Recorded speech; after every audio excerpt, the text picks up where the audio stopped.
भाइयों, आज से 40-45 साल पहले धौलपुर में एक गुंडा बदमाशी करता था, तो पुलिस ने उसको पकड़ के उसका हाथ तोड़ दिया था। हाथ तोड़ने के बाद उसको चड्डी और बनियान से उसका जुलूस निकाला था। ऐसे आदमी को आप किसी को जानते हैं धौलपुर के को कि पुलिस ने ऐसी वारदात किस आदमी के साथ की थी? जानते हो तो भाइयों कमेंट्स में जरूर बताना। जो लोग फेसबुक मीडिया पे डालते रहते हैं, कमेंट्स में बताना ऐसा आदमी कौन है। और भाइयों, मैं आपको एक बात और बताना चाहता हूं कि अभी जसवंत जी ने मेरे बारे में कुछ बयान दिए हैं मीडिया को। जसवंत जी कह रहे थे कि वो एक वार्ड से वार्ड पार्षद बन जाता है रामवीर पोसवाल।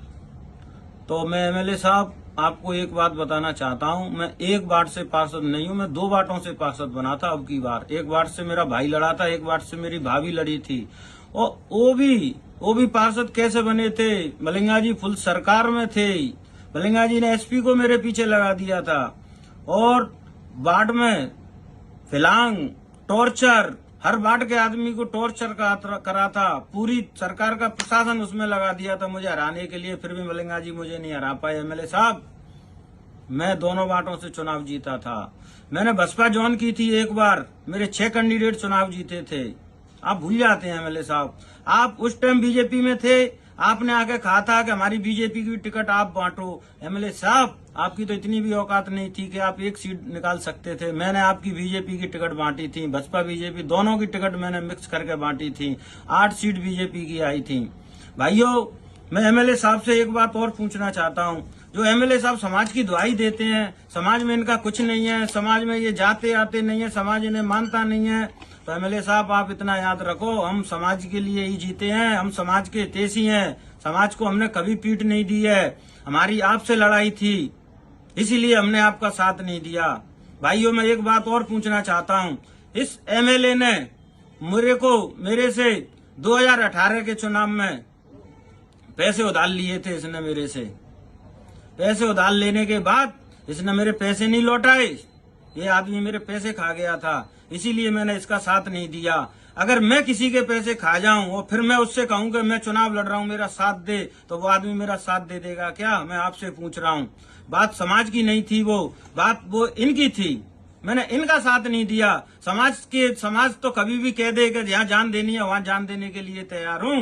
अगर वो आपकी बात नहीं होती, आपकी जगह कोई और नेता होता, तो मैं जी जान एक कर देता। एमएलए साहब, आप भूल जाते हैं एमएलए साहब सारी चीजों को। और आप क्या समाज की दुआई दे रहे हैं? आपके गांव मोरौली में 2 लड़के पुलिस ने खत्म कर दिए थे। क्या किया आपने उनके लिए? कहाँ गई आपकी नेतागिरी? किस किस को न्याय दिला दिया आपने, जो आप जगन जी को आज न्याय दिला दोगे? एमएलए साहब, आपकी उम्र हो गई है, थोड़ा दिमाग से काम लो। ऐसा मत करो कि मुंह में जो आए वो बक दिया आपने। राम कुमार जी के कह रहे हैं, राम कुमार जी मेरा भानेज खत्म हो गया।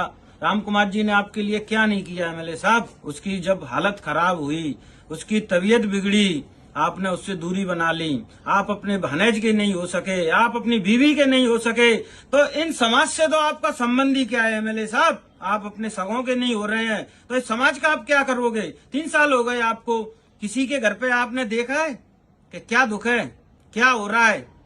जो बाड़ी ने आपको सबसे ज्यादा वोट दिए, उस बाड़ी में कभी देखा है कि बाड़ी कैसी हालत में रह रही है?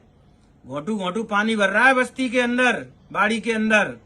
कैसे लोग घर में रह रहे हैं, आपने इस पे कभी गौर नहीं दिया एमएलए साहब। और आप मेरी क्या कह रहे हैं?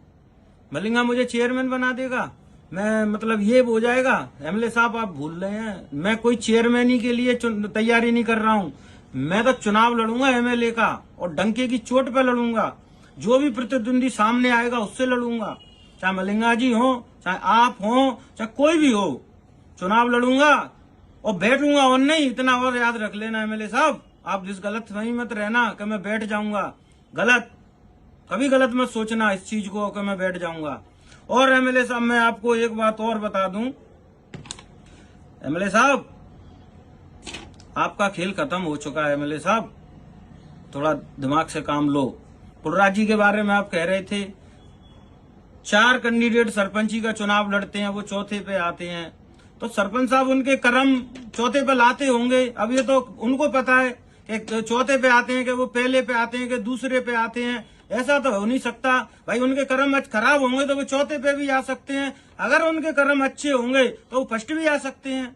तो ये तो कोई बात नहीं हुई। आप अपनी समाज में विद्रोह फैला रहे हैं, कभी आप मेरी बुराई कर देते हैं, कभी आप कुर्राज जी की बुराई कर देते हैं। और एमएलए साहब मुझे तो अभी 1 ही महीना हुआ है, 1 ही महीने में आपकी जबान पर मेरा नाम आ गया। धन्य हो एमएलए साहब, मेरे लिए तो बहुत बड़ी बात है कि आप मीडिया में मेरा नाम ले रहे हैं। एक छोटे से पार्षद से, वो भी पूर्व पार्षद से आप इतना डर रहे हैं।